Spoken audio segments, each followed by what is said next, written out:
Kebijakan mengenai aturan transportasi online yang tidak memperbolehkan mengangkut penumpang belakangan sempat menimbulkan kebingungan di tengah masyarakat. Ketua Gugus Tugas COVID-19 Doni Monardo mengaku peraturan bagi transportasi berbasis aplikasi saat ini masih mengacu pada peraturan Menteri Kesehatan dengan tetap melaksanakan physical distancing atau jaga jarak. Dalam rapat terbatas virtual bersama Presiden Joko Widodo Senin siang, Doni Monardo menyatakan aturan layanan transportasi sebagaimana dalam Peraturan Menteri Perhubungan Nomor 18 Tahun 2020 dapat menyesuaikan dengan Permenkes Nomor 9 Tahun 2020 jika program bantuan sosial tersalurkan secara menyeluruh. Tentunya Permen Hub ini hanya efektif berlaku sampai dengan program bantuan sosial itu terlaksana. Ya, jadi setelah program bantuan sosial ini berjalan, maka Permen Hub nanti akan menyesuaikan. Jadi intinya kita tetap mengacu kepada Permenkes ya tentang physical distancing, di mana jaga jarak menjadi hal yang sangat prioritas. Sebelumnya, peraturan Permenkes yang mengatur penerapan social distancing menyasar ojek online yang melarang mengangkut penumpang. Belakangan aturan Permenkes tersebut dinilai membingungkan dengan adanya Permen Hub yang menyatakan sepeda motor dapat mengangkut penumpang dengan ketentuan mengikuti protokol kesehatan. Ketua Gugus Tugas COVID-19 Doni Monardo mengaku pelaksana tugas Menteri Perhubungan Luhut Binsar Panjaitan telah menyampaikan peraturan yang dikeluarkannya berlaku ketika program bantuan sosial belum seluruhnya terlaksana. Dari Jakarta, Tim Liputan iNews melaporkan. Baik, kita lanjutkan dialog kita. Saya ke Mas Adli. Mas, apakah sudah berkomunikasi dengan pihak pemerintah daerah dalam hal ini DKI Jakarta untuk juga ikut melakukan kontrol dan juga pengawasan mobilitas masyarakat agar physical distancing ini bisa benar-benar berjalan di kereta? Baik, tentu dengan pemerintah daerah ya, baik itu DKI Jakarta yang sudah menjalankan PSBB maupun nantinya ya di Jawa Barat dan juga di Banten yang akan menjalankan PSBB untuk sejumlah kota dan kabupatennya, ini koordinasi terus berlangsung sampai saat ini. Apa-apa yang terjadi pada pagi hari ini juga sudah kami sampaikan kepada pemerintah Provinsi DKI Jakarta terutama yang karena memang sudah menjalankan PSBB dan ya mungkin memang kita nantikan ya mungkin memang perlu waktu atau yang lainnya untuk menegakkan aturan-aturan di PSBB ini dan mengingat juga kemarin ketika 3 hari awal kan masih hari libur ya dan ini baru hari kerja pertama ya mungkin dari hari ini bisa ada semacam evaluasi bersama untuk besok semoga mobilitas masyarakat ini yang terutama di luar sektor-sektor yang pengecualian PSBB bisa benar-benar diredam begitu. Ya, Mas Adli, dengan penerapan PSBB yang nantinya juga akan segera dilakukan di daerah penyangga DKI Jakarta ini, seberapa besar penurunan penumpang yang Anda perkirakan? Kalau diperkirakan tentu belum bisa kami sampaikan sekarang ya, karena kita juga masih lihat hari ini juga volume pengguna kalau tadi sampai jam 12 siang itu ada 96.000 pengguna KRL. Jadi kalau biasanya sebelum PSBB ini tapi sudah dalam masa tanggap darurat COVID, ini kami melayani setiap hari kerja sekitar 200.000 pengguna. Jadi sesungguhnya masih dalam batas volume yang wajar pada hari ini. Tapi memang jika dibandingkan dengan sebelum ada tanggap darurat COVID, ini kami setiap hari kerja bisa melayani sekitar 900.000 sampai 1 juta pengguna per hari. Jadi selama masa tanggap darurat COVID ini kami sudah turun jumlah penggunanya 80%. Baik. Saya ke Bang Azaz. Bang Azaz, dengan pemberlakuan PSBB nanti di daerah penyangga, di Bekasi, di Bogor, kemudian juga Banten, apakah ini akan benar-benar efektif physical distancing-nya nanti? Ya, saya pikir gini, kalau lihat perjalanan kereta api kan, itu kan dari kota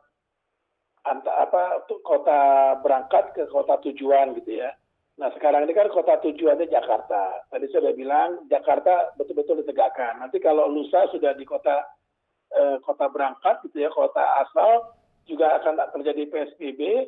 Itu juga akan diharapkan harusnya terjadi juga kontrol dan pengawasan PSBB-nya secara baik. Sehingga orang yang melakukan perjalanan itu bisa terawasi dengan baik dan bisa dikendalikan dengan baik. Itu yang harus dilakukan oleh Pemda gitu loh.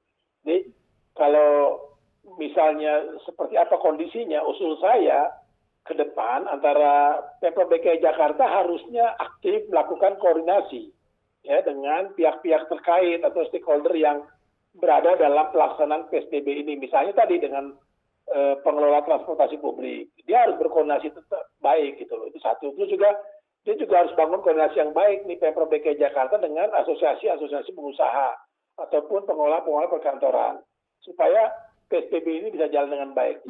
Saya sih melihat sebetulnya lemahnya di sini adalah komunikasi dan koordinasinya Pemprov DKI Jakarta kepada para stakeholder dari pelaksanaan PSBB itu sendiri.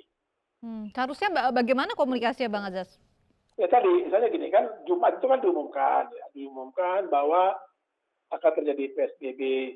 Nah itu harusnya dalam waktu 2 hari kemarin itu terjadi komunikasi diinformasikan bahwasanya PSBB di Jakarta sudah jalan, ini loh aturannya.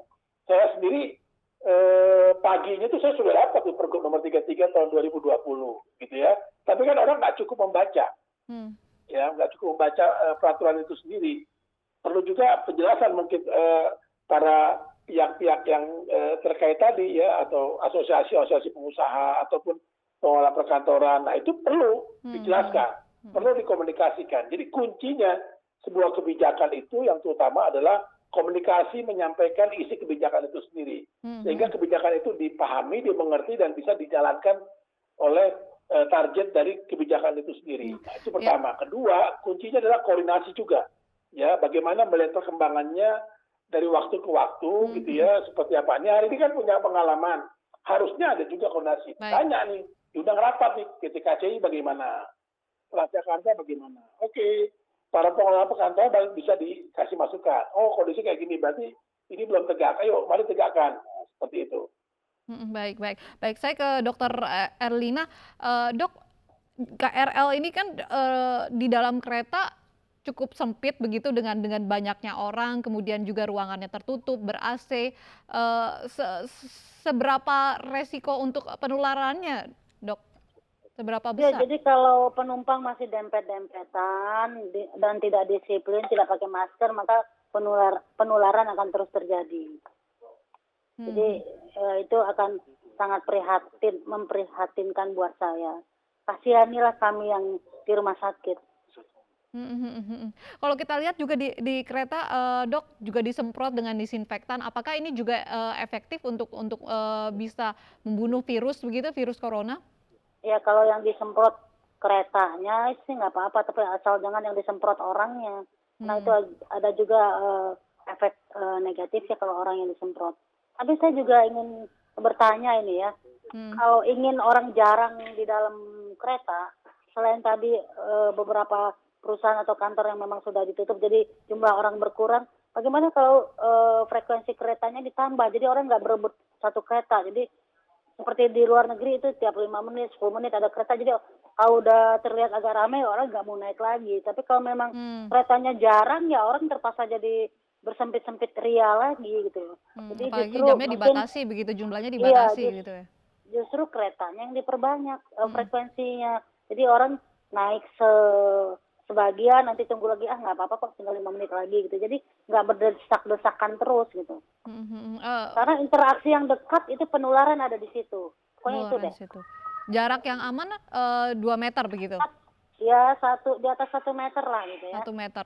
Sedangkan itu akan sulit terjadi jika keretanya penuh begitu ya, Dok ya? Nah, maka itu. Jadi ini bukan masalah kesehatan saja. Jadi semua orang sekarang harus mengambil peran supaya penularan ini tidak terjadi. Jadi masyarakat disiplin, tapi juga pengambil kebijakan berusaha menciptakan bahwa social distancing itu terjadi gitu. Baik, saya ke Mas Adli. Mas Adli, dengan evaluasi yang seperti ini, physical distancing masih sulit dilakukan di jam sibuk. Apakah nanti akan ada penambahan kereta di jam-jam sibuk?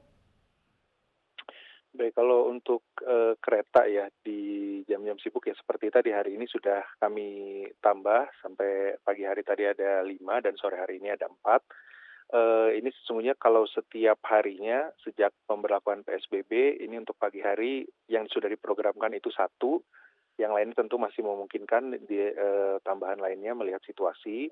Dan yang untuk sore hari ini yang sudah diprogramkan adalah 2, tapi juga masih mungkin ditambah kita melihat situasi selanjutnya. Nah, memang kalau jarak antar kereta sendiri seperti tadi saya sampaikan ya, ketika kami beroperasi pukul sebelum PSBB ya, pukul 4 pagi sampai pukul 8 malam, itu di jam-jam tertentu, terutama jam 9 pagi sampai pukul 3 sore, memang headway-nya kami atur agak berjarak gitu.